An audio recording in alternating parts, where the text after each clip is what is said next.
Es una versión bastante utilizada, pero que no le pertenece precisamente a Piaget. Eso le pertenece a César Coll, doble L, barcelonés. Es metodólogo fundamentalmente. Pero bueno, ya después iremos trabajando con cada uno de los autores que más o menos representan todas las teorías. Bien, el día de hoy empezamos haciendo un pequeño recuentito muy rápido para aquellas personas que no estuvieron el día de ayer. Estamos viendo caritas nuevas, bienvenidos por favor el día de hoy. Y estaremos trabajando sobre aspectos relacionados, les indico, sobre teorías pedagógicas, psicopedagógicas, procesos cognitivos, ¿no? Desarrollo de la sesión de aprendizaje inclusive, pero con planteamientos teóricos, ¿ya? Más o menos para que se den cuenta de que lo que vamos a trabajar.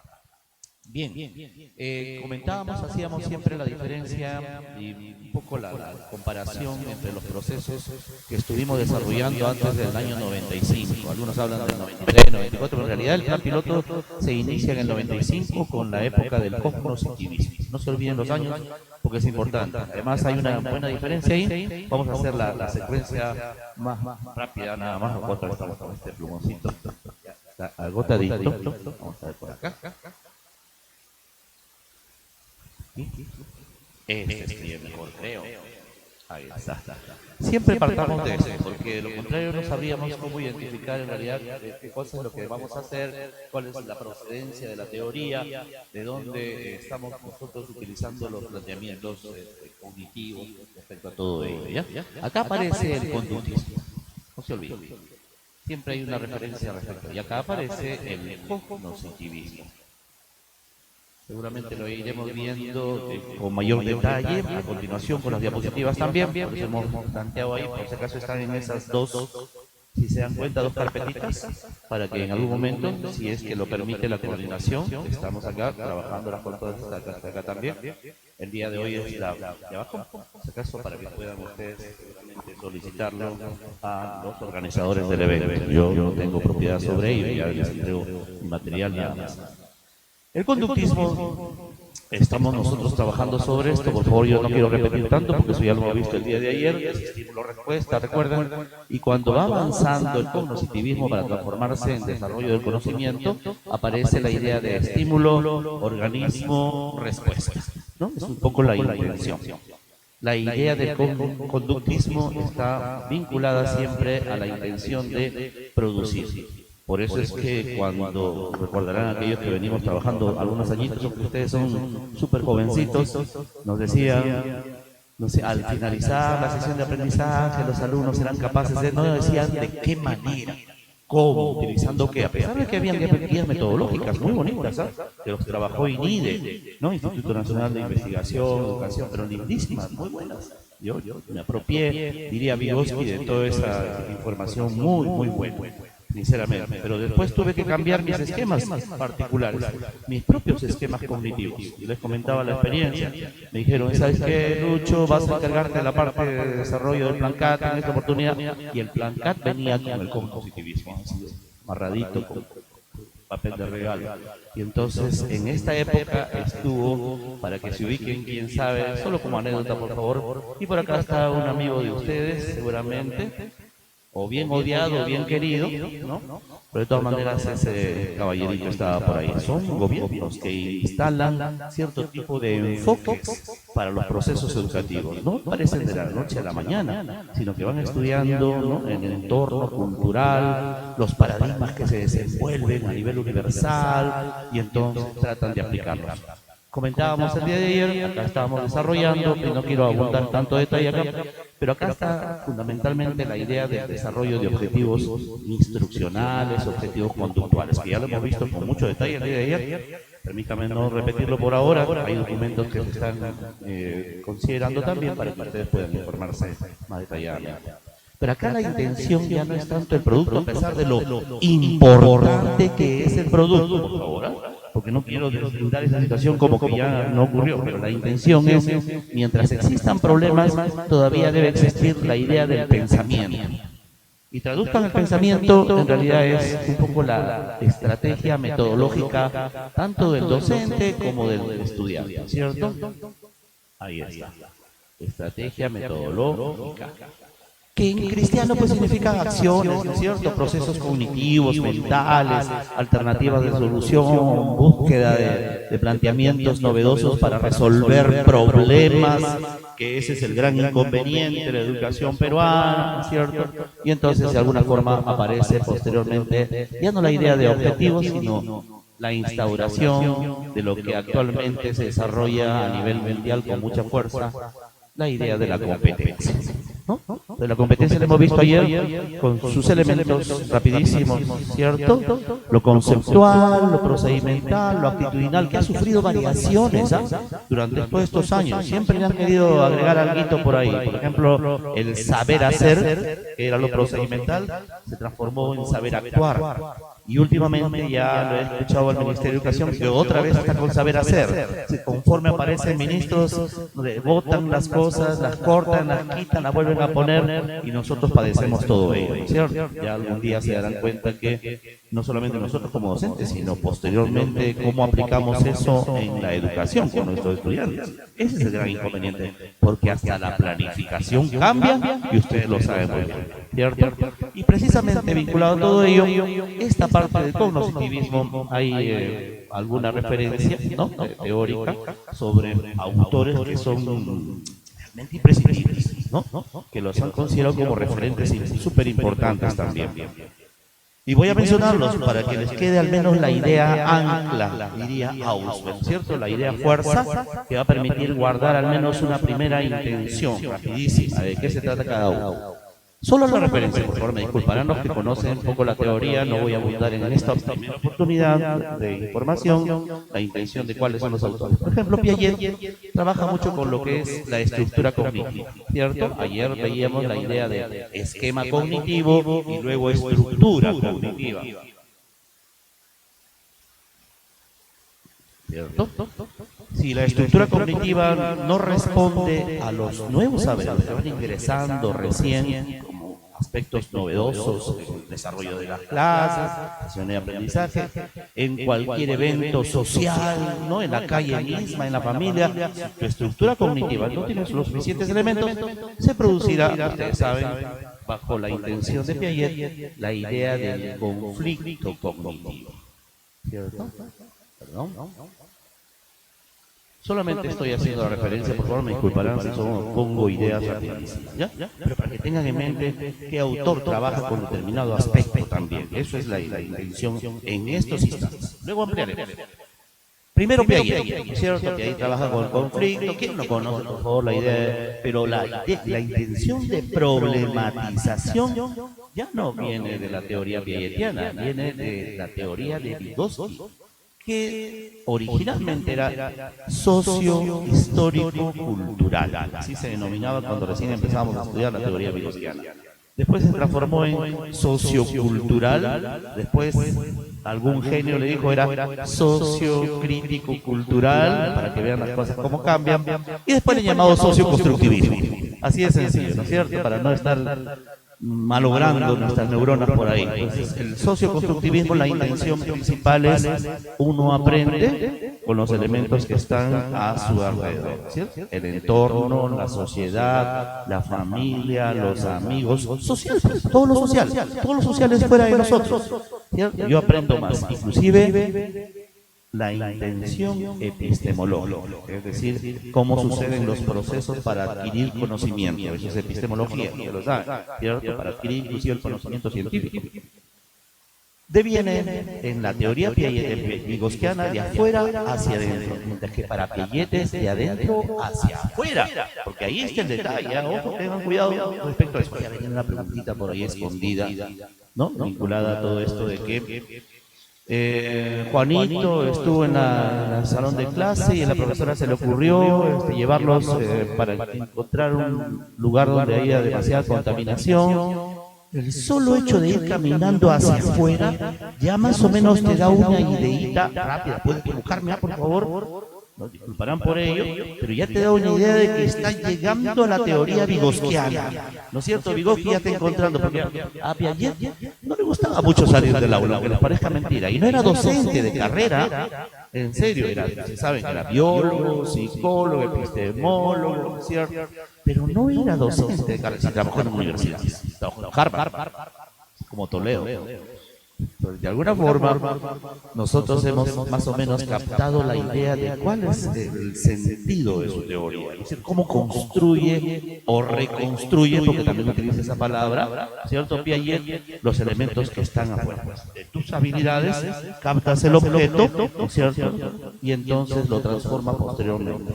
Kant, y voy a mencionarlo nuevamente, Emmanuel Kant, uno dice Immanuel, pero es Emmanuel E-N-M, por si acaso, para quienes quieran escribirlo por ahí, es un poco el precursor del constructivismo, porque él menciona lo siguiente, no voy a abundar en tantos detalles si no lo escribo, es una cosita bien rapidísima. Kant dice, por mucho que hay un elemento sumamente visible, clarísimo, un objeto, se me ocurre, no sé, un vaso de agua, ¿cierto? Tenemos un vaso de agua, a la hora que ingresa a partir de los sentidos, hacia nuestro sistema nervioso, se transforma el objeto, no es el mismo, a eso le llamó fenómeno. Por eso es que existe en la teoría kantiana la idea de fenomenología, un término que a veces no puedo ni pronunciar. Es decir, reconceptualizamos, transformamos el objeto. Nunca un objeto observado, capten eso, puede ser el mismo que a la hora que yo lo dibujo o lo expreso posteriormente. Nunca puede ser. Y lo voy a explicar con detenimiento porque esto es delicadito y no se va a entender tan fácilmente con las palabras. Las palabras se las lleva el viento, no hay como las figuritas a veces, ¿cierto? Se lo sabe muy bien.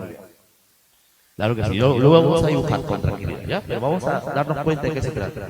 Por mucho que yo observe un objeto claro, a la hora que ingresa hacia nuestro cerebro, a partir de los sentidos obviamente, se transforma. A todo eso se le llama construcción, precisamente, porque yo empiezo a reconstruir la idea del objeto observado. Y a la hora que voy a expresar el objeto, voy a decirte, mira, yo he visto ese vaso, empieza a transformarse inclusive, ¿no? Es decir, yo empiezo a utilizar mis saberes previos, mi religión, mi capacidad pictórica, biológica, de percepción, y empiezo a transformar el objeto. Se reconceptualiza. ¿Pero a dónde quiero llegar? Porque no le van a preguntar de esa manera. Es bastante difícil, ¿cierto? No creo que haya una teoría respecto a eso y les pregunten en el examen. No, porque sucede lo siguiente, acá está el detalle, que a un estudiante tú no le puedes pedir que reproduzca exactamente todo lo que tú le has dicho o le has mostrado. Y eso es lo que insistimos toda la vida. Oye, tú no has visto que yo he seguido este proceso, he utilizado este procedimiento y tú no has seguido lo mismo. ¿Y por qué no aceptar sus propias estrategias de estudiante, por ejemplo? Sus particulares y personales estrategias. ¿Por qué no? Porque se transforma, se reconceptualiza. Yo tengo mis propias acciones, mi propia metodología. Tremendo error. Y eso se aplica en metodología posteriormente, ¿no es cierto? El desarrollo de la idea. Ahí está el inconveniente. Por eso es que se quiere trabajar con la teoría piagetiana, porque el estudiante construye o reconstruye lo que ha observado, lo que ha visto, lo que ha escuchado, ¿cierto? A través de la percepción, la observación, los procesos mentales. ¿Ustedes cuántos detallitos? Al inicio se producirá un conflicto cognitivo, pero después te estabilizas, acomodas, diría Piaget, ¿cierto? Pero lo vamos a ver con detenimiento, para no estar confundiendo tanto. Voy a solamente hago la referencia rapidísima para que se den cuenta hasta dónde quiero llegar. Vygotsky trabaja con la idea de lo sociocultural, ¿cierto? Ahí está. Si quieren sociohistórico-cultural, de alguna forma lo social y lo cultural tienen que ver con el elemento exterior, los aspectos exteriores fuera del individuo que observa y que trabaja, que estudia, ¿cierto? Ustedes son la sociedad, son lo social. El auto, los árboles, el perrito, el vendedor, el ambiente, les parecerá mentira, porque uno dirá, es atmósfera, es ambiente, no, pero es lo social, eso es parte de la sociedad. Entonces, él trabajó mucho con los elementos que influyen en tu manera de pensar. Oye, eso es teoría hegeliana, eso es dialéctica, por supuesto. Para quienes saben de filosofía, saben de que los aspectos que están afuera, como por ejemplo la pobreza, modifican tu forma de pensar. Claro, tú ves, ¿por qué hay tanta pobreza en el Perú, teniendo tantos recursos en Perú? Esa versión de Raimondi que parece muy rapidísima, la tocamos como si fuera un mito, es la cruda realidad. Nos duele en el alma. Al frente de las minas de Quirubilca, al costadito está la ciudad empobrecida. Y Quirubilca es uno de los más grandes productores de oro, si no es del Perú, de todo el mundo. Al ladito de Guajone, donde se produce el cobre, somos los segundos productores de cobre en el Perú, ¿cierto? La ciudad está empobrecida. Ya teniendo tantas riquezas, ¿te hace cambiar tu pensamiento o no modificas tu pensamiento? Por supuesto. Por eso es que aparecen nuevas creencias, nuevas teorías, revoluciones, ¿no es cierto? Hay gente que critica todo eso, se queja de los políticos, de la economía. Lo dejaremos momentáneamente ahí para una bunda, pues no, empezamos a llorar. Pero la intención es esa. ¿Cómo modifica lo externo? ¿No? Tu pensamiento que es interno. Empieza a transformar tu pensamiento. Entonces lo sociocultural es importante para transformar lo que él llamó posteriormente la zona de desarrollo real, que es un elemento clave. Luego trabajaremos con mantenimiento. Yo solamente estoy dando los datos rápidos nada más. La zona, voy a escribirla completamente porque hay quienes no manejan ni siquiera la idea de zona. Está muy bien, pero tienen todo el derecho además, por favor. Zona de desarrollo próximo. Claro que sí. Estamos aprendiendo todos, yo aprendo permanentemente acá también, que es en donde se realiza la construcción del conocimiento. No se olviden que Vygotsky, además de cognoscitivista, es constructivista, porque se construye un nuevo concepto a partir de la experiencia social para el caso, ¿no es cierto? Y aparece luego la zona de desarrollo potencial. La potencia y el acto es una de las teorías de Aristóteles, que luego lo vamos a ver con detenimiento.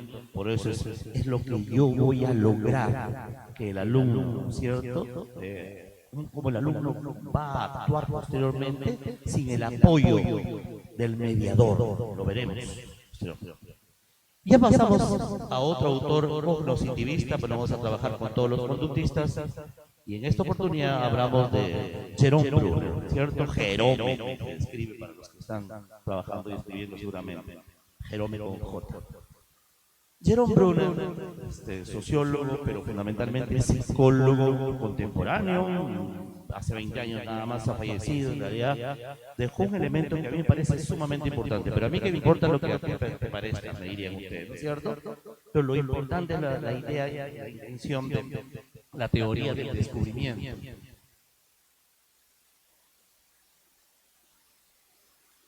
Vamos a escribirla completamente acá. Estas son las diapositivas que utilizo yo. ¿Cómo está, profesor? Buenas tardes. La idea es tal cual se los voy a explicar. No voy a cambiar ni un ápice de palabras, hasta donde pueda yo también, ¿cierto? La idea de descubrir en la pedagogía, la psicopedagogía, es entregarle el material, habla mucho del material de Bruner, sin que esté completamente terminado. Yo diría hasta concluido. Yo podría utilizar la palabra, pero no, lo dice así, sin que esté completamente terminado. ¿Para qué? Para que el estudiante descubra, así de sencillo, ¿qué va a ocurrir? Por supuesto, que deduzca, que infiera, que piense, oye, ¿cómo puedo resolver este problemita? Pareció perfecto. Entonces, partiendo de la teoría de Bruner, les juro que yo estoy insistiendo permanentemente con los estudiantes. Un momentito, yo no te voy a dar todo hechecito, descúbrelo. Ustedes quienes me conocen saben, yo trabajo por acá, están mis alumnas de la universidad también, cierto, yo trabajo en Paula, voy a darte todo hecho, por favor, ¿a quién se lo juro? Discúlpame, pero profesor, una pistita, lo siento mucho, es radical. Yo soy un bonachón de primero, quienes me conocen saben que yo no mato, pero nada en la vida, Dios mío. Pero cuando es cuestión de educación, si quiero utilizar los procesos, Disculpe, hijita, pero trabaja tú, busca tu información. ¿Qué hacen los chicos en esta oportunidad, sobre todo en educación superior? Igualito agarran sus celulares, televisores gigantescos que se paran burlando del celular que tengo yo, Dios mío, y empiezan a buscar en Google toda la información posible. Ah, profe, esto termina así. ¿Por qué procede? Le estamos dando la posibilidad de que descubran. Solitos van investigando, que es parte del descubrimiento, ¿no es cierto? Observando, analizando, priorizando, seleccionando información y la presenta. A mí me encanta, te juro. Yo soy hincha de Bruno, porque de alguna forma dio pie para que la gente dijera, como los profesores somos buenos, sobre todo los peruanos contra bonachones, hijito, esto se hace así, y la terminas. ¿Tú crees que aprendió? Le va a engañar, por favor. Tú aprendiste más.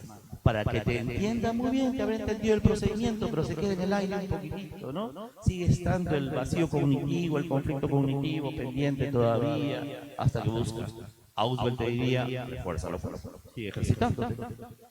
Auswell, ojo, no estoy tomando cualquier nombrecito por ahí, ¿no es cierto? Estoy diciendo Lucho, siendo David Auswell, tremendo psicólogo, psicopedagogo vinculado a lo que es el aprendizaje significativo. Lo dejamos momentáneamente ahí. Entonces la intención está sumamente vinculada al material no terminado. Yo le presento una secuencia en una historieta que me ocurre, ¿no es cierto? Las dos primeras partes. Ahora sí tú ve cómo puede terminar, que esté más o menos inducida, ¿no es cierto? Para concluir de determinada manera. Es decir, estoy encaminando la historieta, pero no le doy el resultado. ¿Qué ocurrirá? ¿Qué pasaría? ¿Cierto? ¿Cómo podría terminar este cuentito, esta historieta? Una vez lo hice, trabajando con niños, utilicé, les juro, ahí está ante Diosito. No saben, soy leyenda. Eso no puede engañarle al jefe.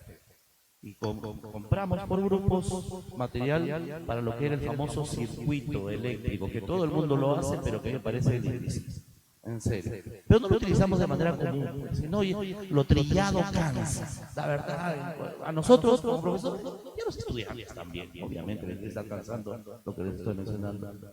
Y les di el cable, ¿cierto? Los chiquitines, ¿no? Chiquitines de cuarto, quinto, por ahí, donde recuerdo. Les di el interruptor, ¿cierto? Les di el foquito, ¿no? Ahí está el foquito. Y les di pilas, 2 pilas. En realidad las compraron ellos también, ¿no? ¿Qué le digo? Y luego una cartulinita por acá, algunos les tocó triple, si no hay dinero. Ahora sí, prendan el foco. Yo eso lo he hecho con profesores en capacitación. Serio, profesor, ya listo, chicas, a ver cómo prendemos el foquito. Obviamente es un gráfico, ¿no? Yo no está trabajando con el material. Profesor, colocamos el foquito sobre la pila, ¿ya prendió? No, otro por ahí dice, no, profesor, colocamos el cable por acá y eso prende. Y el interruptor ya no sirve. O cualquier cosa, juntaban 2 pilas por acá, hacían 1000 garabatitos por ahí. Pero iban poco a poco tratando de buscar solución al problema. Les creas una situación, no sé si significativa, problemática, pero te permite pues enriquecer, ¿no es cierto? Y buscar las alternativas de solución. Recuerden que las tenemos. La idea es cómo jalamos esas alternativas en nuestras redes neuronales, ¿no? Y yo seguiría preguntando, y yo les aseguro que más del 50% de profesores no sabe cómo prender el foquito. Porque es fácil, yo lo pongo acá encima, aunque les parezca mentira el foquito, y no prende. Para quienes saben, yo le voy a agregar esto y esto, ¿cierto? Los polos, pues, correcto. Si no están unidos los polos, quienes saben de esto, no prende el foquito.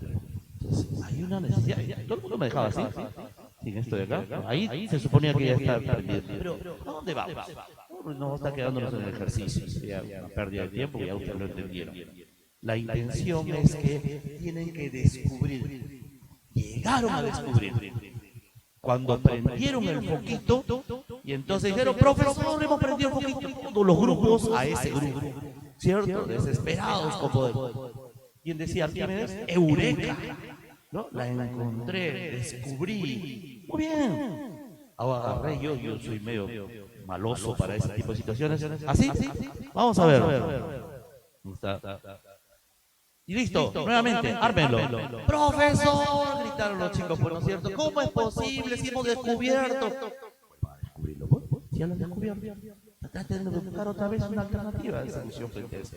Y todos los chicos ya estaban pendientes. Entonces había un grupo líder que se suponía empezaba a desarrollar todo ese proceso. Me pareció lindo, porque llegaron realmente a descubrir algo que me pareció a mí sumamente importante. Hay una versión de Mafalda que se le guardó en las diapositivas, va a ser difícil encontrarla, porque no están las diapositivas ahí guardaditas. Una que dice en la primera secuencia, la maestra le dice: Beniquita, el día de hoy vamos a sembrar la famosa semilla en el vasito. ¿Recuerdan esa semilla? Trilladísima la versión. Todo el mundo la conoce. Hasta los que no son profesores, ¿no es cierto? Ponen el vasito, ponen el algodoncito, ponen la semilla. De cualquier tipo de elemento vegetal ahí. ¿Correcto? Algunos le ponen grande para ver si crece más grande, otros más chiquititos. Se tratan de investigación. Me parece, todavía tiene sentido eso. Pero entonces en la primera versión de la parte de Mafalda, que es una famosa niñita de Quino, un argentino, una historieta. Entonces presenta la primera, la segunda le dice: mira, le echas agua, remojas nada más, colocas, en la tercera dice: coloca la semilla, y en la cuarta, cuando ya concluía la historieta, le dice: vas a ver cómo empieza a crecer la plantita. Y Mafalda, que ustedes saben que es crítica increíble, ácida, sobre todo es ácida, política. Mafalda le dice: me malogró toda la mañana, profesora, porque yo lo que quería era ver qué ocurría. Y usted ya me dijo cómo terminó la película. ¿Para qué? Las cosas, ¿son errores o no son errores? ¿Los cometemos a diario? No los cometemos a diario. Eso no es descubrir, pues. Eso es Brunner. Imagínense, yo les estoy poniendo un par de ejemplos como para que se den cuenta qué ocurre en el cerebro humano. Uno aprende mejor cuando descubre. Quienes tocan música me disculparán si les menciono una situación particular, no debería abundar ya con tanto detalle, ya entraron a la idea de descubrimiento. Cuando nosotros encontramos las notas musicales, quienes tocan guitarra saben de qué hablo, y descubres una nota musical bonita y que se supone se relaciona con una canción, nunca más se te olvida. La estás descubriendo por ti mismo, porque ahora ustedes saben, hay tutoriales de música increíbles en YouTube. Ingresas a YouTube, quieres buscar una música, ya están todas las notas puestas con detallitos, te lo explican todavía, ya no tiene sentido.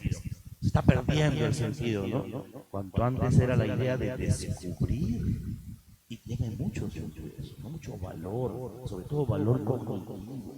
Eso es lo lindísimo de la educación. En serio, yo lo valoro. Lo dejamos momentáneamente. Y uno de los últimos, que ustedes saben, no se le puede obviar, solo para terminar con esto y ya pasar a la exposición, porque estamos realmente solamente introduciendo el tema, es David Ausubel, no se olviden, psicólogo norteamericano, ¿cierto? Muerto en el 90, joven, la verdad, hasta donde se le percibe en las fotos, está bastante joven todavía David Ausubel, que se le conoce mucho más por esta sencilla palabrita, ¿cierto? El aprendizaje significativo, famosa versión de audio. Muy bien, vamos a dejarlo por ahí. Aprendizaje significativo. No se olviden, para los que no tenían ningún conocimiento respecto a todo eso, yo imagino que lo hay también, es válido, por favor, al contrario, con mucho gusto de tenerlos por acá. Son elementos claves, como para que se den cuenta de qué se trata. El aprendizaje significativo es bien sencillo, al menos teóricamente. No es tan sencillo a la hora que se explica, pero la intención de cómo se logra un aprendizaje que sea valedero, que tenga sentido, que no sea significante, sino significativo. Miren los términos que estamos empleando, por favor. Cuando no tiene aplicación, cuando no tiene intención, cuando no guarda interés, cuando no sabe para qué se va a usar, el nombre que lo presenta es significante. Cuando sabes para qué se usa, para qué te sirve, por qué el profesor está trabajando con esa sesión de aprendizaje, con ese contenido, etcétera, con esa capacidad, el desempeño que pudiera hacer posteriormente para visualizar, Si es que no ha captado la intención, no se convierte en significativa. Yo recuerdo mucho que increpaba a aquellas personas que decían, vamos a realizar una actividad significativa. Oye, pero la actividad de por sí no es significativa. Tú tienes que lograr significación en la actividad. Lo que pasa es que estamos utilizando ya terminología que nos tienen un poquitito, ¿no? Inducir, encerrar en esos nombrecitos, disculpen, que se emplea normalmente. Pero la versión clásica, como para que se entienda rapidísimo, es la relación que existe entre los saberes previos, ¿cierto? Bien sencillita, y el nuevo aprendizaje. ¿Quién no va a saber eso? Por favor, se lo van a grabar toda la vida. Pero sucede que Ausubel tiene su teoría mucho más amplia.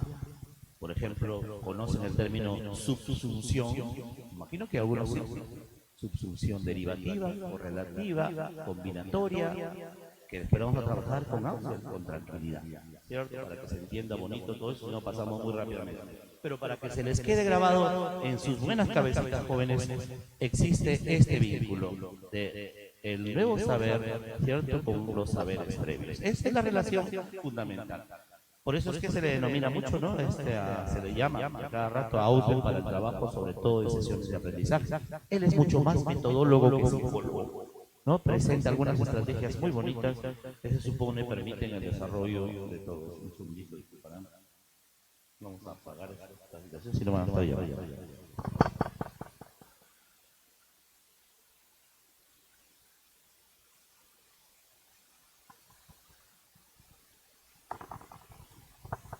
Modo avión.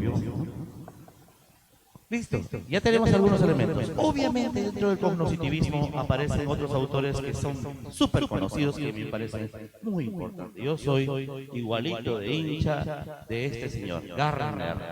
¿Recuerdan? Howard. Yo no me llamaban Howard, como yo soy chusco, le decía Howard.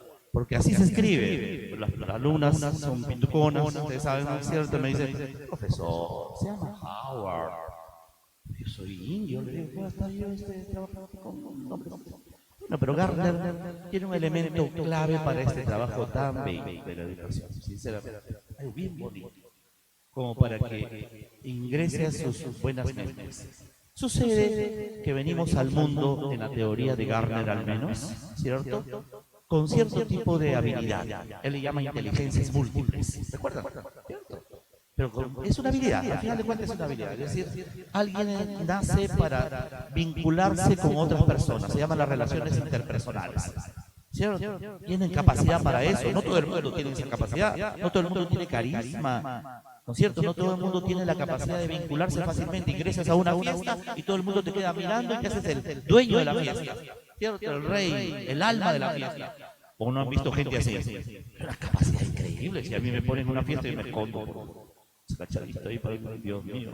Quienes me conocen saben que yo soy metido en el hoyito, ¿no? Pero hay gente que en lugar de vincularse así, se vincula consigo mismo, que es una habilidad que se llama intrapersonal, ¿cierto? Reflexiona mucho sobre los aspectos de la vida, sobre lo trascendental, ¿cierto?, sobre la religión, sobre los procesos pedagógicos, sobre cómo aprender mejor, cómo enseñar mejor. Miren cuántos aspectos que a veces no las tienen las personas de vínculos interpersonales. Hay un test, por si acaso, rápidamente, disculparán el paréntesis, ¿no es cierto?, que ha sido adaptado para niñitos, para identificar las características vinculadas a las inteligencias múltiples. Está en internet, está en internet.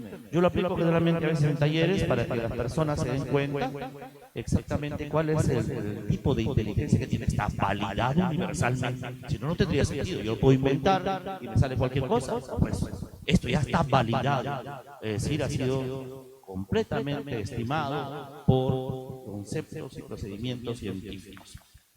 Y los profesores de primaria tienen dos inteligencias muy importantes. Muy bonito, me parece lindo. Que más o menos se descubre este tipo de planteamiento del test, ¿no? Son relaciones interpersonales y las interpersonales. Pero además tienen la naturalista, que se supone se vincula a manejar muy bien el entorno. Tienen también otra inteligencia que está vinculada a la espacial, es decir, cómo distribuye su organización en el aula, que la tienen los arquitectos, por ejemplo. Yo tengo un terreno baldío, ¿no es cierto?, que no tiene más que paredes, y el arquitecto ya está construyendo. Acá está el baño, la cochera, el comedor, las habitaciones. Es la capacidad que tienen ciertas personas. Bueno, pero ¿por qué soy hincha, dirían ustedes? ¿Por qué sucede que él mencionó? No necesariamente las personas inteligentes son aquellas que manejan solo el área de comunicación y el área de matemática. Error gravísimo. Sin embargo, la prueba PISA, ustedes saben muy bien, está evaluando esos dos aspectos. Les falta inteligencias múltiples a los que aplican esto, para que vean. Hay elementos que están manejándose de otra manera con las pruebas, por si acaso. Muy bien, puede haber un matemático, felicitaciones, que Dios lo bendiga, pero que esa no es la única inteligencia con la cual te desarrollas. Puede haber comunicadores eficientes, qué bueno que exista, pero no es la única inteligencia, y no es la preponderante, además, no es la prioritaria, porque ustedes habrán visto que hay gente que se desarrolla, por ejemplo, con la inteligencia naturalista, ingenieros agrónomos, se me ocurre, jardineros, en un oficio aparentemente sencillo. No todo el mundo puede sembrar. Traten ustedes si quieren sembrar un día, si se les muere, esa no es su inteligencia. En serio. Si ahí me dicen, me ponen en un lugar, yo carezco de inteligencia espacial, por ejemplo, y me pierdo. En serio. Hay gente que lo ubica por intuición, es una capacidad. Hemos venido por acá, está en la esquina, vamos por allá. Te lo dice con una asertividad, una fuerza increíble de decisión, y llegas al punto. A mí me mata. Desarrollo matemático, y algunos se sentían mal, profesor, yo no me gusta la matemática. Nadie quiere que seas matemático. La parte artística, nadie que quiere que seas artista. Trabaja sobre lo que tú propones también. Es muy difícil porque tenemos parámetros en el currículum. Yo les entiendo. Si no, estaríamos volando también en las ideas. Pero Gardner te habla precisamente de todo eso. Hay personas que nacen con cierto tipo de inteligencia, ¿cierto? Las inteligencias múltiples. Solo las estoy mencionando para que se den cuenta quiénes existen en el cognitivismo. Rápidamente. Está Goleman, Daniel, ¿cierto? Claro que ustedes se dan cuenta, lo tienen ahí grabadito para que estamos dando una información para aquellos que no manejan nada, pero esto es actual, de uso cotidiano, ahora, 2018, no puedo escaparme. Y Goleman trabaja con la inteligencia emocional. Es para aquellas personas que son fosforitos, ¿no? Dicen, ¿cómo manejas tu inteligencia emocional? ¿No? Te amargan por cualquier cosa. Un momentito, te va mejor cuando tú empiezas a reflexionar, a conversar, a dialogar. Hay gente que es sumamente tranquila, ¿cierto? Flemática a veces hasta cierto punto, ¿no? Le dicen, oye, acaba de morir tu tía. Ya más tarde la veremos, ¿no? Pero hay gente que es pues sanguínea, usted lo sabe muy bien, son términos de psicología, y te le dices, oye, acaba de morir tu tía, y empieza a llorar, se desespera, se tira al suelo, mi tía que yo la quería, nunca la visitaba, pero de todas maneras ahí está, ¿no? la intención, de desesperación, de todo eso, inteligencia emocional, claro. O no han visto ustedes personas que le dicen, oye, a mí no me gusta lo que estás diciendo, ya, di que te morden un montón de cosas, pero yo, mutísimo, claro, hasta yo peleándome por una cosa que a veces ni siquiera es mía. No, yo no me. Para solucionar un caso, llámanos, ¿no? Pero no para estar echando más leña, ¿no? Al fuego, eso es un problema, ¿no? Entonces, la inteligencia emocional, de la cual habla tanto Goleman, habla de actitudes, sentimientos, manejo de emociones, fundamentalmente, ¿no es cierto? La inteligencia emocional, ahí está. Pero aparece uno que es sumamente actual y con quien tuve la gracia de Dios de conversar con él directamente. Y le digo que tiene una fuerza increíble, sinceramente. Fuerza pedagógica increíble, que está dando vueltas ya por toda Latinoamérica, más que en Europa, más que en Estados Unidos. Y que lo conocen ustedes, yo sé que algunos de ustedes ya están trabajando con él, es Julián de Subiría. Claro que sí. Colombiano. Grandototo, gigante, casi mide 1,95, pero es sinvergüenzón. Pero así subiría con Z. Sí. Julián estuvo trabajando con su hermano Miguel, ¿cierto? En la teoría pedagógico conceptual. Decía, a través del diálogo yo llego a conceptos nuevos. Es sencillo, para que no den tanta vuelta, trato de reducir sintetizo todo lo que es a veces un poquito fastidioso en cuanto a su interpretación, ¿no? Julián de Zuviría trabaja con un elemento que se le llama los mentefactos, acuérdense, claro, que es otro tipo de organizadores, ¿no? Lo vamos a después a desarrollar un mentefacto, que lo dejo ahí todavía en el aire, aparte que no me queda espacio, pero de todas maneras la intención del mentefacto es la mente en acción. Pero tampoco es tanto así como siempre le han puesto un cartel publicitario, ¿no? En realidad, porque la intención de Julián de Zuviría es llegar a discriminar, ¿se dice así? ¿No es cierto?, a elementos vinculados a aspectos genéricos de las oraciones, de los textos. Empieza a abstraer, disculpen por el término, sacar de un todo una partecita, es la abstracción, ¿correcto? Y entonces empieza a conceptualizar sobre ello. Y empieza a partir de ese concepto a realizar oraciones, ¿no? Y a descubrir ciertos elementos también de proposiciones, ¿no? Él es originalmente docente de comunicación, de literatura, originalmente. Tuvimos la suerte, el señor acá estuvo en un congreso, me imagino habrán asistido, el segundo congreso de educación, ¿no? Y que lo hicimos a nivel internacional, y él estuvo como uno de los expositores ahí también, y yo lo conocí en una situación fortuita, medio extraña, solo como un comentario rápido, no había ningún carro, y me dijeron, Luchito, el único carro ahí está, no seas malito, llévalo a Huanchaco, así que serví de choferes, ¿cierto? El señor Zuviría. Pero, oye, es como si estuvieras al lado de Piaget. En serio, porque ya se está conceptualizando increíblemente. El enfoque de Julián de Zuviría se está trabajando en todo Colombia, cosa que acá no existe ningún peruano con el cual se trabaje su enfoque. Por años, si no es siglos. En serio, por años. Tienen ahí Julián de Zuviría, no se olviden. Entonces, Julián de Zuviría trabaja con un elemento que después vamos a desarrollar con mayor detenimiento para que quede pendiente de todo ese tipo de situaciones. Yo voy guardando los tiempos porque si no después me paso hablando, me avisa mi estimado señor Ñique, pone el tiempito famoso que me lo puso Betsy ayer, que estaba trabajando sobre eso. Borro esto, borrar. Listo, me avisa, ya saben ustedes que ahora ya no se requiere de más elementos que del celular para tomar algunas fotitos. Y si después encuentran que esto no corresponde, bajamos ahí, lo dejo ahí, ahí estamos. ¿Sí se puede observar este ladito? ¿Sí se puede? Muy bien, ya tenemos nosotros algunos autores. Ojo que yo no estoy trabajando con todos los autores porque son importantísimos. Se me ocurre Henry Wallon, le dicen Wallon también con W y doble L, ¿cierto?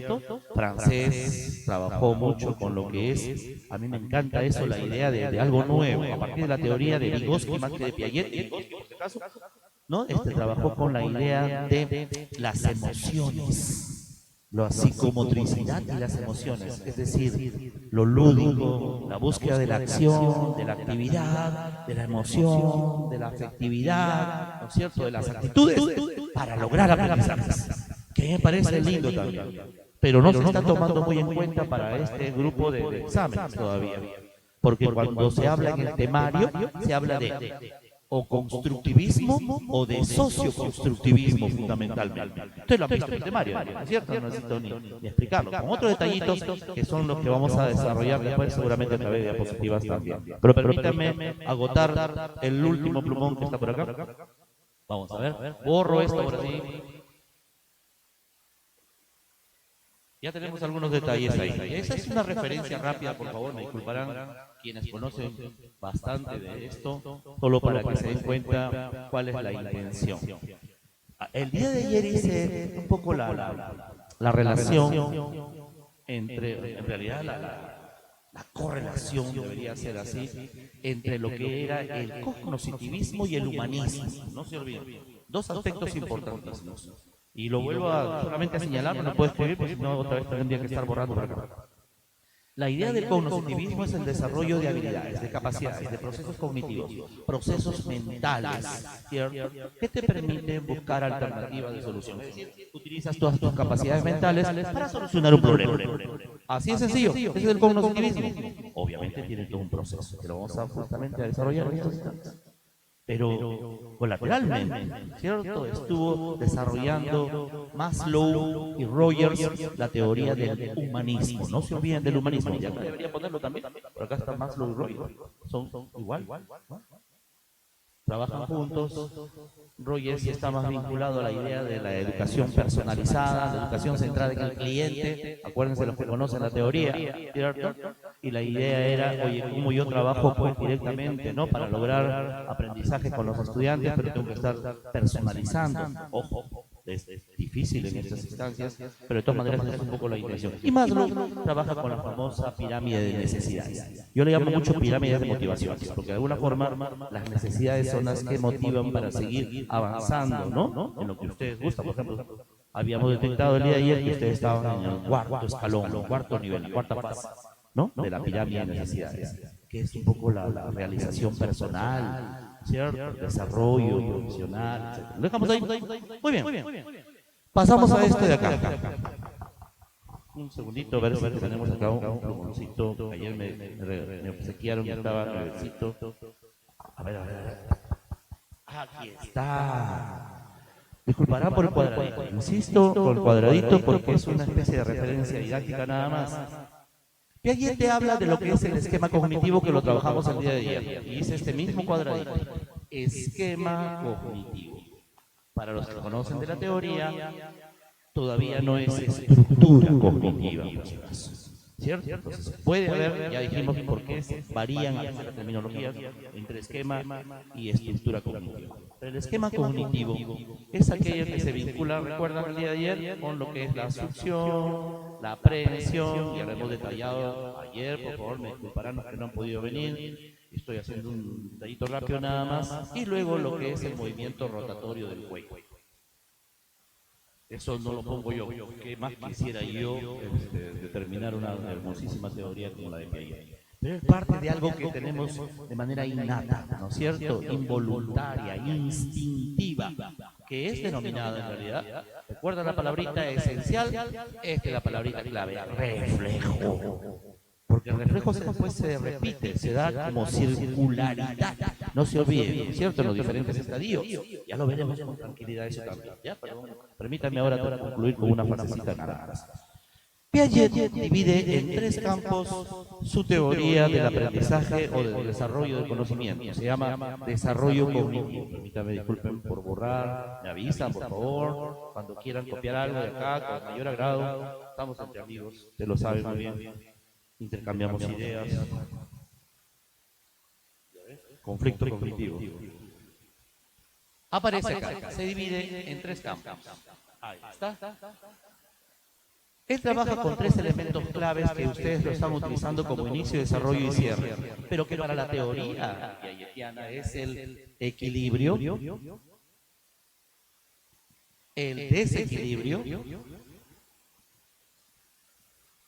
y el reequilibrio. Qué novedad, ¿cierto? Muchos de ustedes conocen todo ello, pero es que es muy difícil trabajar una sesión mencionando, ¿no es cierto?, al menos estéticamente, ¿no?, figurativamente. Es decir, vamos a trabajar el equilibrio, después el desequilibrio, así que Paul, más práctico, como buen casi latino, ¿no es cierto?, dijo inicio, desarrollo, cierre. Y después lo captó el Plan Nacional de Capacitación Docente, porque a partir de ahí empieza todo, vamos, con detalles, lo decimos, estuvimos ahí al frente de toda esta situación. Pero había unas sesiones lindísimas que nos dieron un poco la intención de qué era lo que pretendía la idea del cognitivismo. Entonces, vamos a dividir en dos partes. Una parte acá superior, divido acá, una parte inferior, para trabajar a nivel de estos aspectos. Acá tengo mi estructura cognitiva, que procede, ¿no es cierto?, cuando evoluciona del esquema cognitivo. Voy a ponerle acá estructura cognitiva. La versión de esta estructura cognitiva es fuente organizada de conocimientos. El término organización es muy importante para ella. Por eso es que menciona tal cual.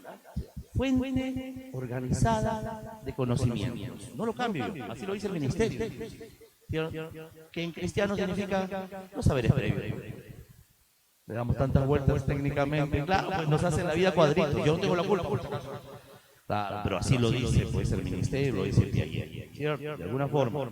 Esta situación de la fuente organizada de conocimientos va transformándose, ¿no es cierto? Va reconstruyéndose, va reconceptualizándose también. Muy bien. Esta parte superior ocurre cuando se desarrolla el aprendizaje en la persona. Vamos a ponerle por acá, solo como señalización rapidísima, ahí está el aprendizaje, ¿cierto?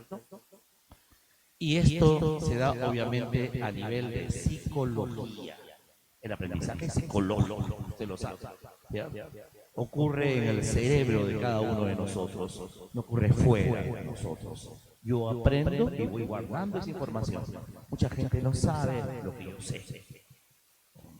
Al menos después yo puedo expresarla, pero no sabe momentáneamente. El aprendizaje es individual, es particular, es personal. Y esto es válido, porque a veces creemos que todo el mundo aprende de la misma manera.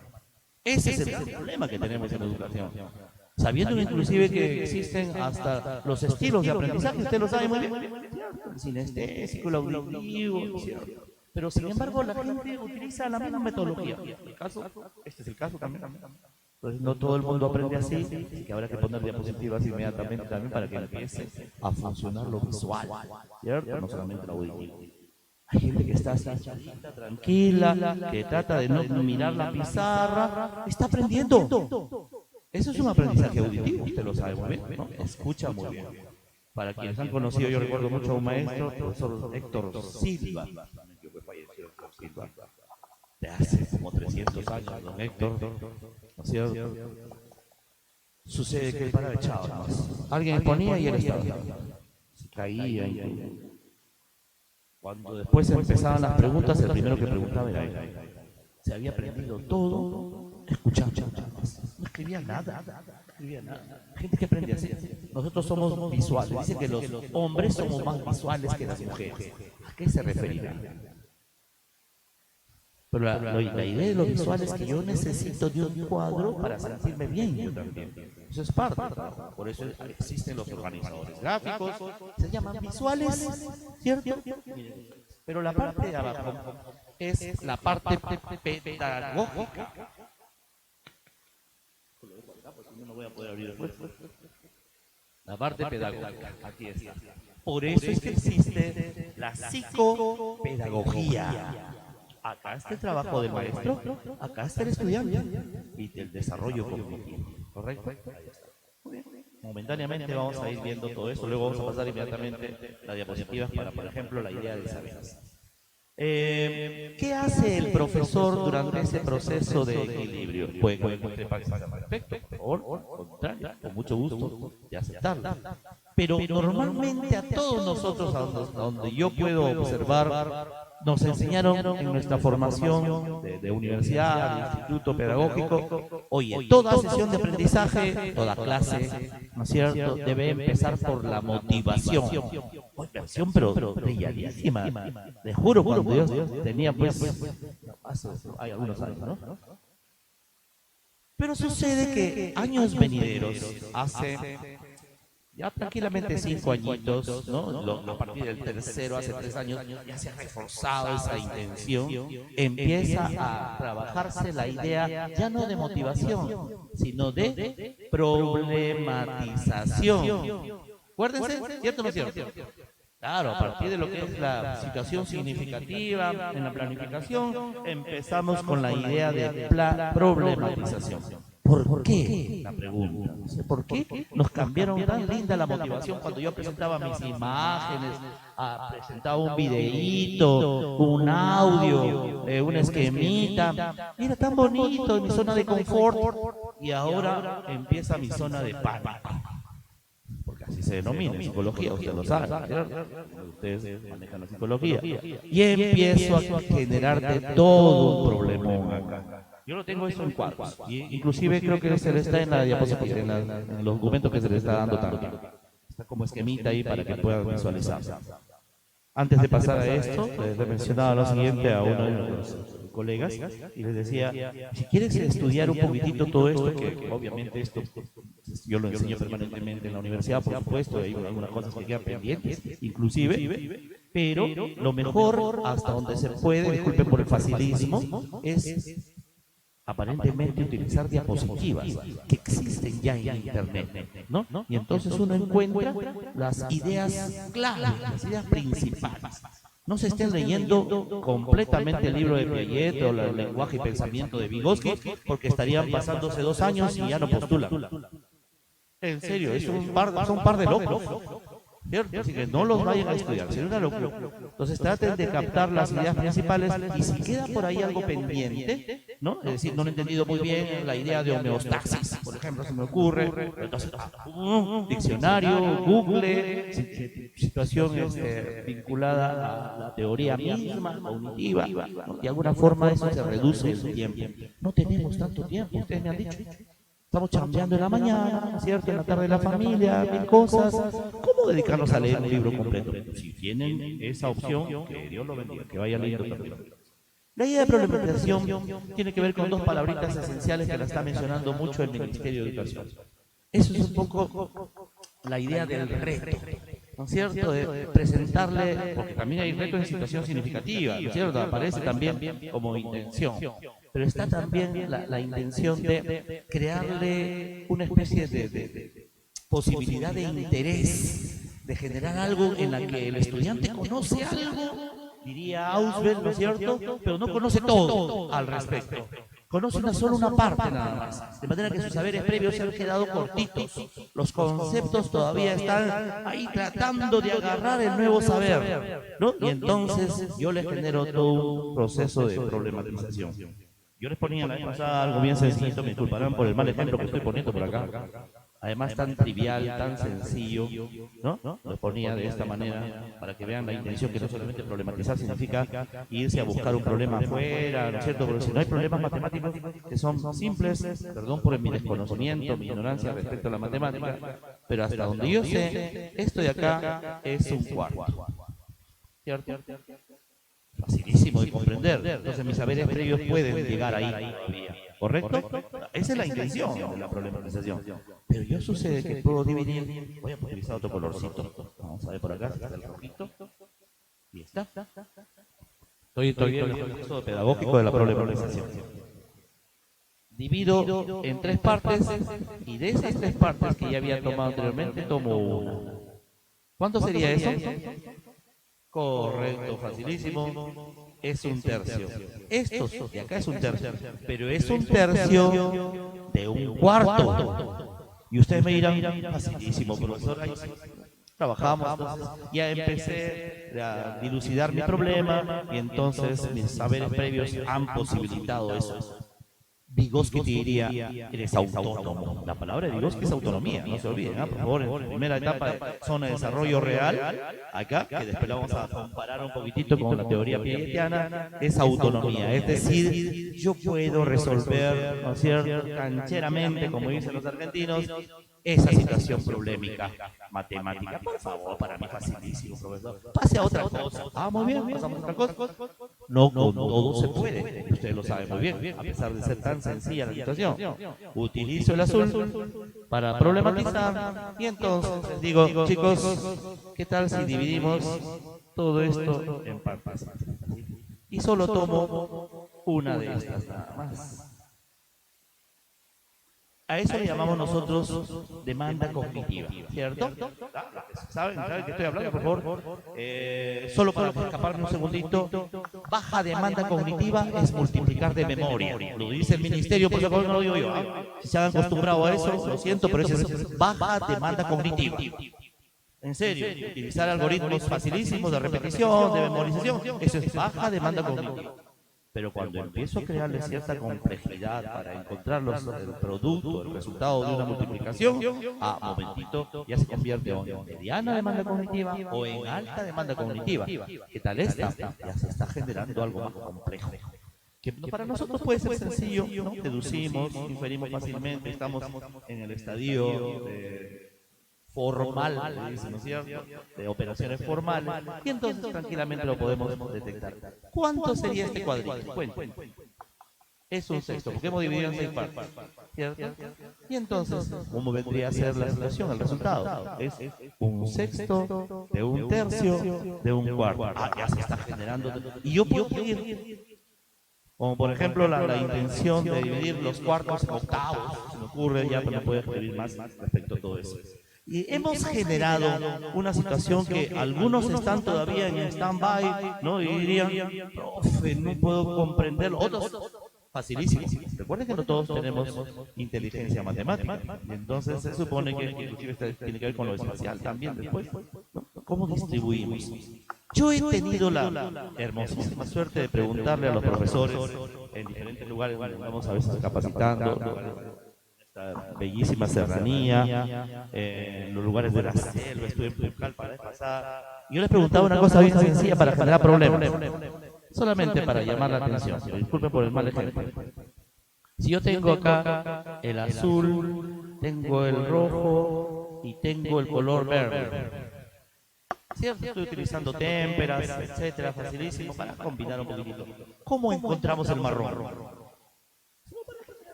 No me creerán que, oye, los profesores no conocían eso.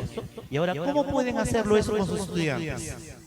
Investiguen, pues, descubran. Claro, la idea es experimentar, ¿no? Empiezo a combinar y me decía así, azul con rojo. ¿Qué color sale? Obviamente sale morado. El rojo con el verde, ¿qué sale? Sale el marrón, pues, claro. Pero para ello tendrían que investigar algo. ¿Qué cantidad de profesores no habían descubierto eso? Pero bueno, la intención no era evaluar esa situación, sino la intención es cómo llego yo a la problematización.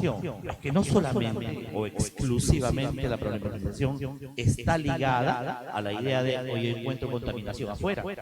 ¿Qué hago para resolver? O sicariato, ¿no es cierto? O delincuencia, o demasiados accidentes, o que el niño es muy inestable, o la agresividad que se está dando, o el enfoque de género.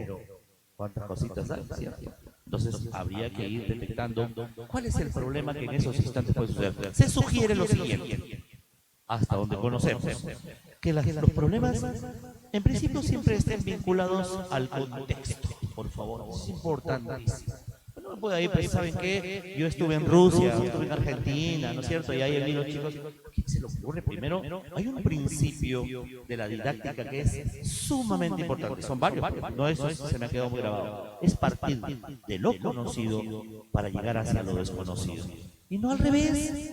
Vamos a hablar de Plutón. ¿A quién se le ocurre? No podemos empezar por ahí. Lo que es más, se ha descubierto elementos que cambian toda la idea que teníamos nosotros del famoso sistema planetario solar, ¿cierto? Nosotros creíamos que daba vueltas elípticas y ahora se han dado cuenta que las vueltas son así. Imagínense, es increíble cómo se está modificando, cómo está cambiando todo. Por ejemplo, la idea del estado de la materia. ¿Recordarán lo que están estudiando? Excelente. Pero ahora ya no solamente es sólido, líquido y gaseoso. ¿Cuál es el otro? Plasma, por ejemplo. ¿Y el otro cómo se llama? Algún día me acordaré. Para que vean, está modificando toda la ciencia. O sea, ¿cómo tenemos que ir aprendiendo permanentemente? Esos son problemitas. ¿Cómo encontramos? Se me ocurre el de la sangre, que es el plasma, ¿no es cierto? Con el cual circulan, pues, los glóbulos rojos, los glóbulos blancos. Eso no es ni sólido, ni líquido, ni gaseoso. Lo dejamos ahí. La idea de problematización la vamos a ver en estos instantes a través de una diapositiva para abundar con esos detalles. Pero voy a terminar primero esto para que se den cuenta hasta dónde quiero llegar. ¿Ya? Vamos a ir viendo para ampliar la idea de problematización. Si existe la problematización en los procesos pedagógicos, puede seguir otro tipo de proceso, ¿no?, distinto al que yo se supone había considerado. Se me ocurre por ahora la idea del propósito y organización. ¿Estamos o no estamos? Propósito y organización, que lo determina el ministerio. Nos guste o no, esto va a cambiar con seguridad y lo estamos aprendiendo por ahora.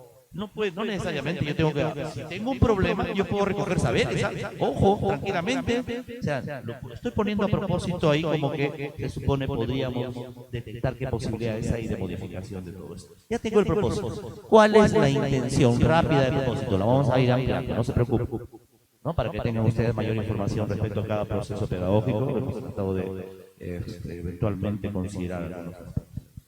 Y la idea del propósito está vinculada, oye, ¿qué cosa es lo que tú vas a aprender? ¿Qué cosa es lo, además, qué es lo que quieres aprender? ¿Qué es lo que te gustaría aprender? ¿Qué crees tú, si es que problematizamos, tenga sentido después inmediatamente aprender?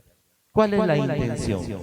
Debe estar obviamente vinculada a la idea de o la competencia o la capacidad. Usted lo sabe muy bien, no puedo escaparme.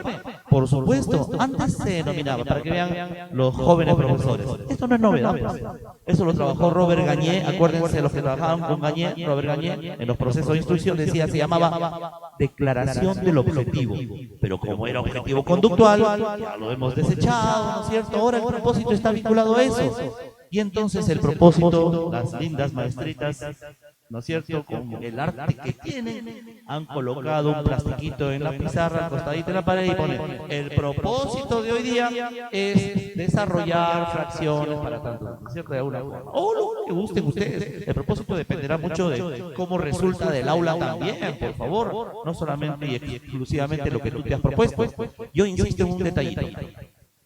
Porque se está viendo siempre, y a veces desde mi propia perspectiva, tengo que modificar ese esquema, es que se trabaja lo que yo deseo. Obviamente lo he planificado, pero hay intereses particulares también en el aula que deberían tomarse muy en cuenta. Como por ejemplo, si yo trabajo la idea de recuperación o recojo, ¿no es cierto? Ahí está. De saberes previos que se supone deberían estar por acá. Ah, qué bueno, gracias por confirmarlo. ¿Cierto? Oye, las recuperaciones de saberes previos no necesariamente tienen que todo el mundo acertar, porque hay saberes que se supone que están un poquitito desvinculados a lo que yo estoy planteando como problema.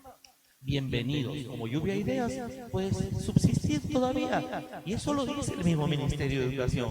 Es decir, yo recojo hasta las equivocaciones de los estudiantes. Eso es válido, como si todo el mundo tuviera la verdad. Imagínense, ¿a quién se le ocurre? Yo puedo equivocarme, yo como docente, a cada rato. Ya, a los años ya no me interesan mucho las equivocaciones, sino corregirla nada más. Avergonzar. Ese sí es problema. No, oye, no seas tontito, pues ¿cómo vas a trabajar esa cosa?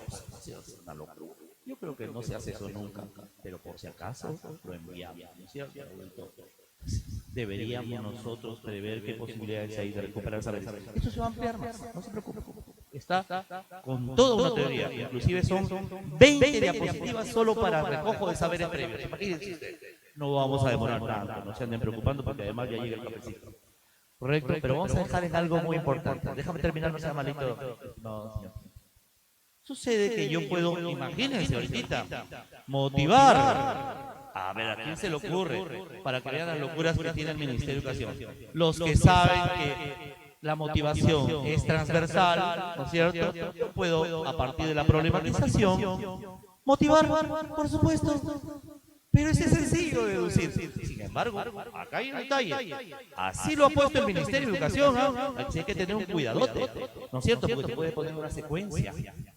Cada loco que se le ocurre, cada cosa, usted sabe muy bien. Entonces dice, ¿cuál es la secuencia para el desarrollo de los procesos pedagógicos en una sesión de aprendizaje?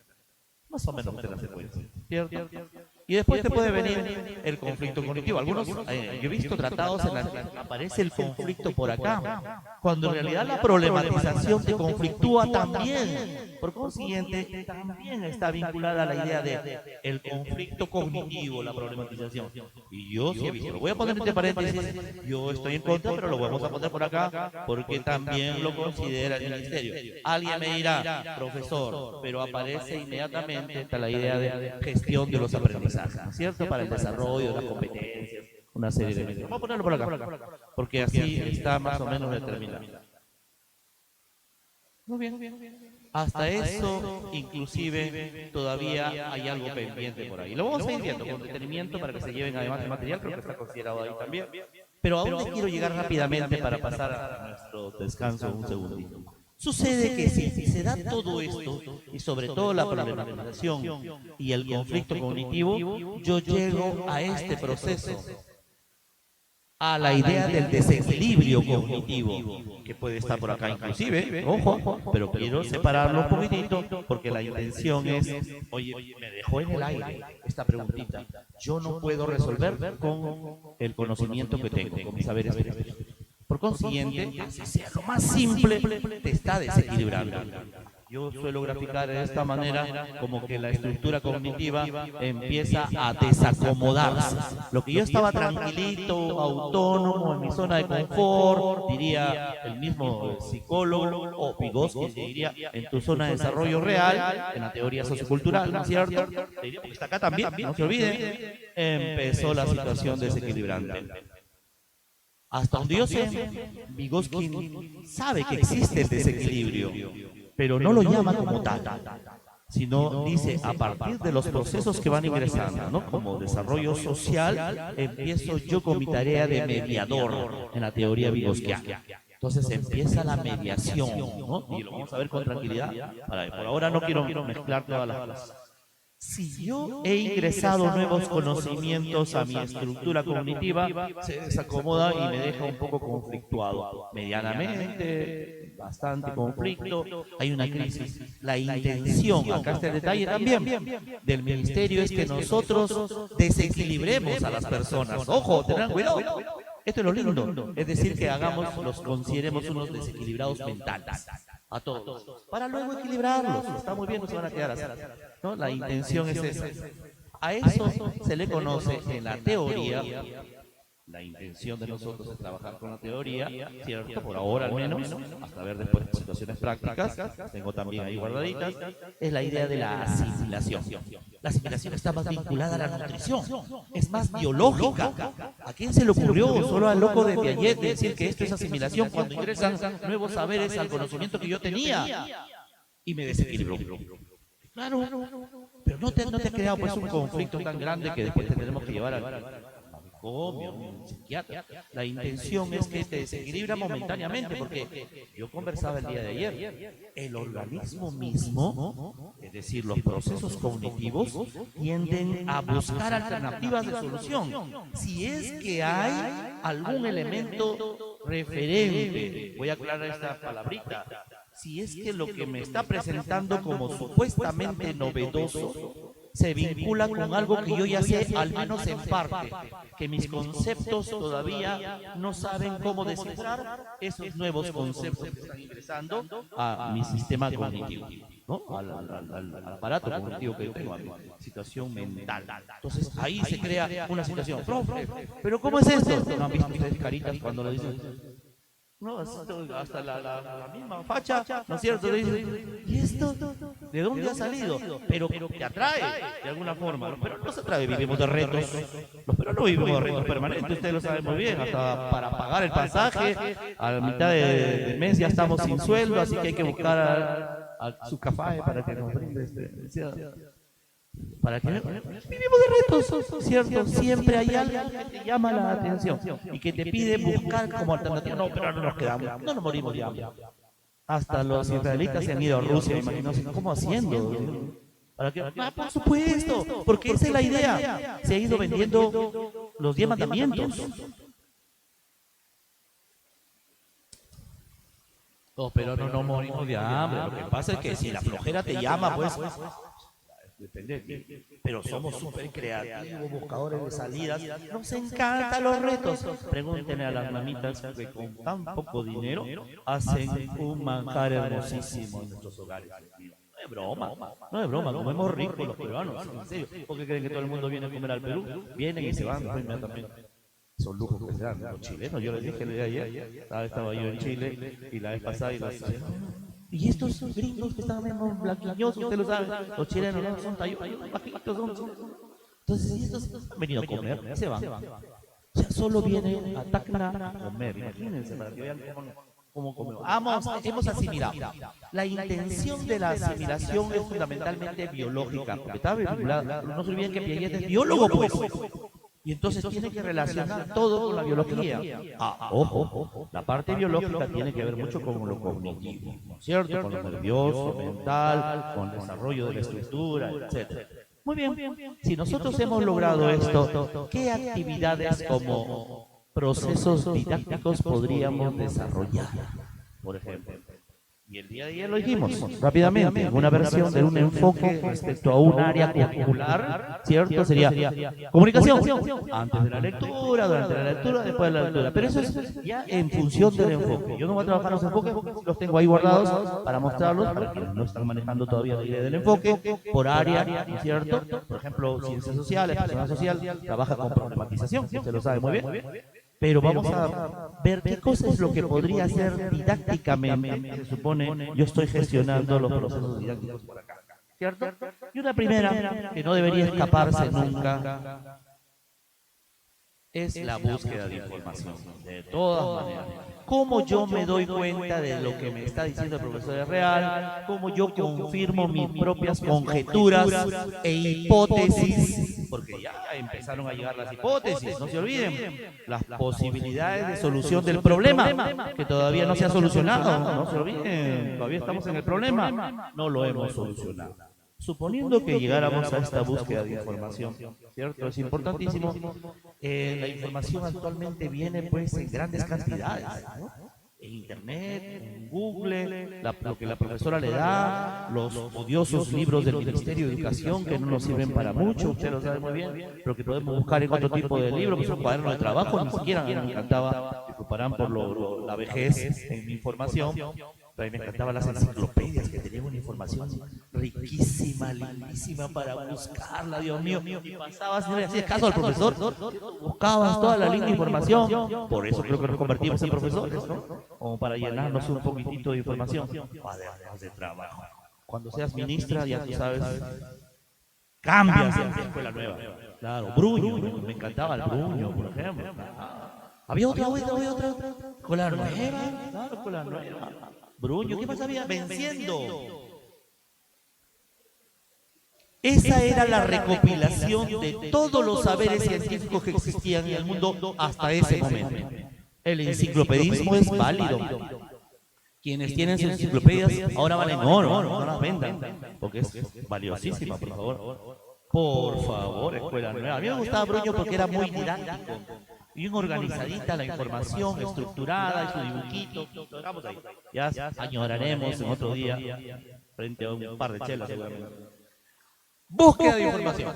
Estamos nosotros buscando información. Si viene a montones, la intención de esto es organizar la información. ¿Cierto? Obviamente, la organización de la información, eso te lo pide además el Ministerio de Educación.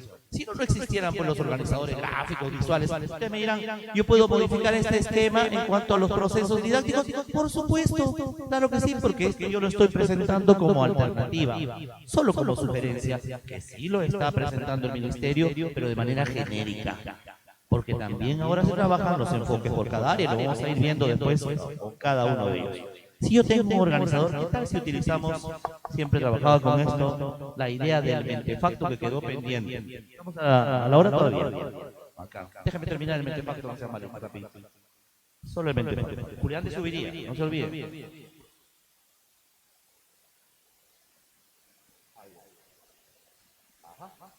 Qué horrible letra.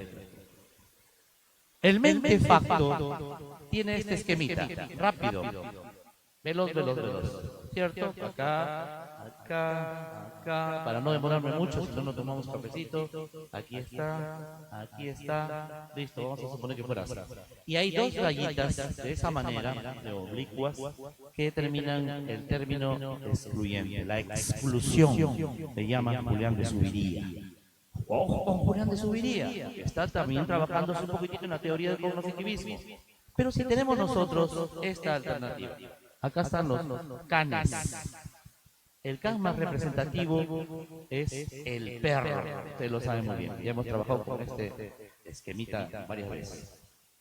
¿Cuáles son las características del perruchín? ¿No es cierto? Acá tenemos esto. Vamos a poner algo bien sencillito para los niños. 4 patas, es mamífero y su cuerpito está cubierto de pelitos. ¡Qué novedad! Pero, ¿cuáles son las razas más conocidas de los perruchines? A ver, cuenten. Por ejemplo, al Perú. Cuando Dios dijo, repártanse los perros en el mundo, nos tocó un perro más extraño. Ustedes saben, ¿no es cierto? ¿Qué tal suerte que tenemos, Dios mío? Pero es un perro símbolo, así que hay que respetarlo, por favor, vaya a quejarse, sobre todo los moches, ¿cierto? Los mochicas vayan a protestar. Pero le llamaron perro calato, como no sabían qué nombre ponerle, perro calato, después perro chino, después perro peruano sin pelos. Gracias a Dios le han puesto un nombre bastante respetable, ahora se llama Viringo. Gracias al Señor, ¿no es cierto? Le pusieron un nombre. El Viringo es el perrito calato, que por cierto, como es un perro extraño, y la gente de Estados Unidos es esnovista, los de Hollywood andan con sus perruchines por acá en el hombro, ¿no? Los perros calatos, todo feos, por ejemplo, ¿no? Una barbita media extraña, con unos pelitos más raros. Sí, pero solo en su rabito tiene pelitos, ¿no? Bien extraño. Vamos a decir ya para que se sientan bien que es bonito, ¿no es cierto? Pero es bien raro.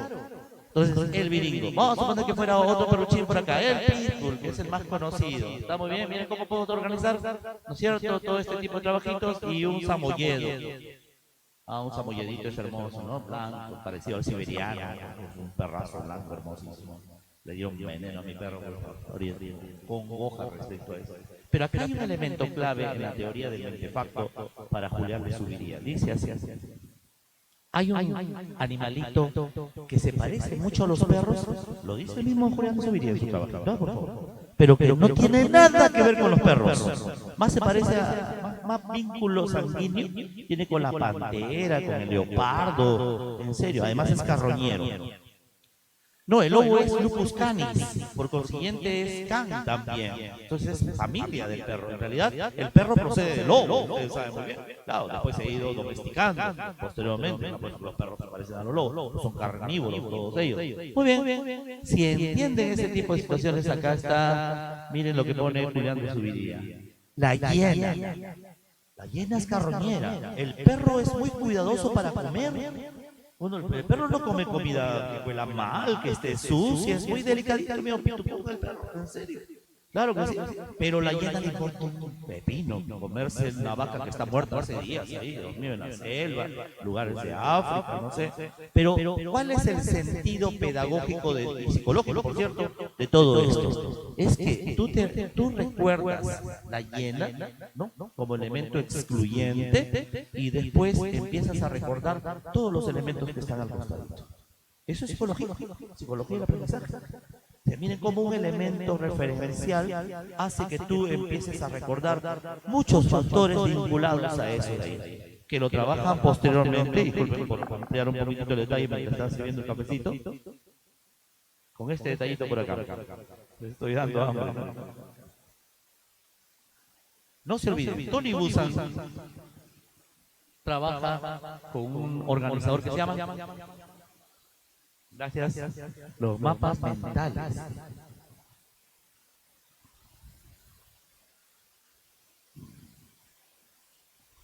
Tony Buzan, Joseph Novak trabaja con los mapas conceptuales.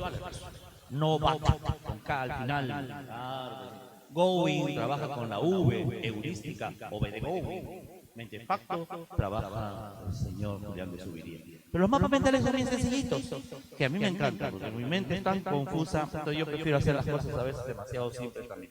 Perdón por ello, porque debería complejizar ciertas cosas en la vida.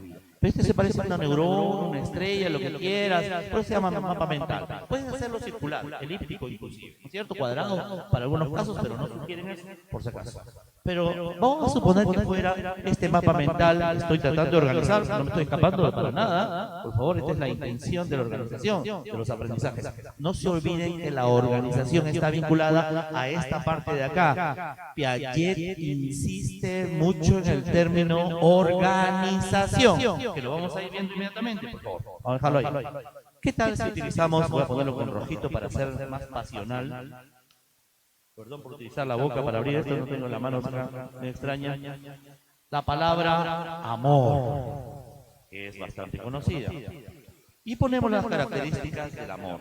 Por ejemplo, para los varones el amor es fundamentalmente fidelidad.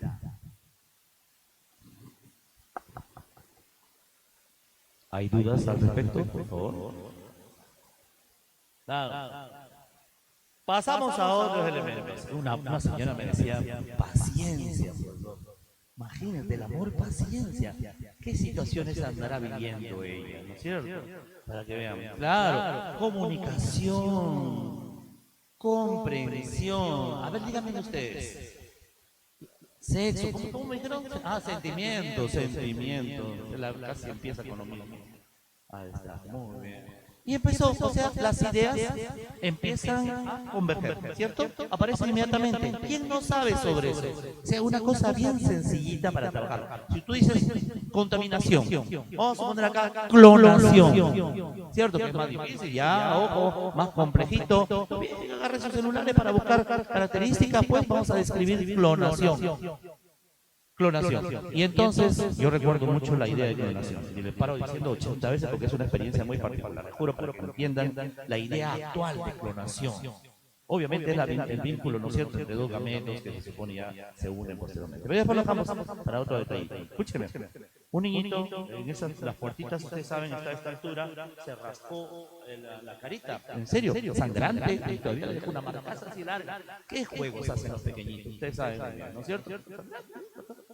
Y entonces, no sé si había abierto completamente, yo soy el genio, ¿no es cierto? El que todo lo sabe, soy el profesor. Y entonces dije, a lavarle la cara con jabón, ¿cierto? Agua bendita, por ahí echarle agüita, limpiarle, nada de echar, por si acaso, mertiolate, ni yodo, ni sales, ni nada, ni alcohol. Tengan cuidado, en serio, no se lava con eso. Tengan cuidado, pues la carita, la piel, el epitelio de la cara es más suavecito y menos grueso que en todas partes del cuerpo, ¿no? Tengan cuidado con eso. Bueno, la situación es así. Y la señora, una mamita, recuerdo Rosita, la señora Rosita, me dijo, profesor Luchito, vamos a utilizar células madre. ¿Cuáles células madre? Y se suponía que yo era el genio, ¿no es cierto? Tendría que haber descubierto ese tipo de situaciones. La señora dijo abiertamente que era analfabeta. No, Rosita, te juro, no sé. Sí, analfabeta, me dijo el profesor Luchito, yo quiero seguir estudiando. Ya está, mayorcita, ¿no? Claro, le digo, y en la nocturna, y vemos ahí un colegio particular sobre eso. Ahí te ayudamos. Bueno, la situación es la siguiente. Vamos a utilizar células madre. Sí, claro, señora, células madre, yo creo que sí. ¿De dónde vamos a hacer células madre, Dios santo, para hacer todo eso? Vamos a agarrar el huevo, cortamos, rompemos el huevo, sacamos la yema, sacamos la clara, y en el huevo hay una telita, acuérdense, ¿no es cierto? Y la telita, facilito, la sacaron, por acá al costadito, para que vean las cosas tan triviales de lo que uno tiene que aprender permanentemente. Qué genial, por favor. Vamos a estar creyéndonos las grandes cosas cuando adolecemos e ignoramos muchas cosas de la vida, Dios mío. ¿Quién se le ocurre? Una persona analfabeta tiene una lección de lo que es clonación, aunque les parezca mentira. Porque actualmente la idea de clonación está vinculada completamente a la intención de usar las células madre. En serio, las células madre, de donde empieza a reproducirse de una sola célula que sea madre, empieza a desarrollarse todas las otras células que forman, ¿cierto? La molécula, los elementos de la célula, en general, y empieza a formar órganos inclusive. Se sabe de que a partir de las células madre puedes tú regenerar hígados, riñones, pulmones, córneas, en serio, a partir de células madres. El huevo viene para la piel.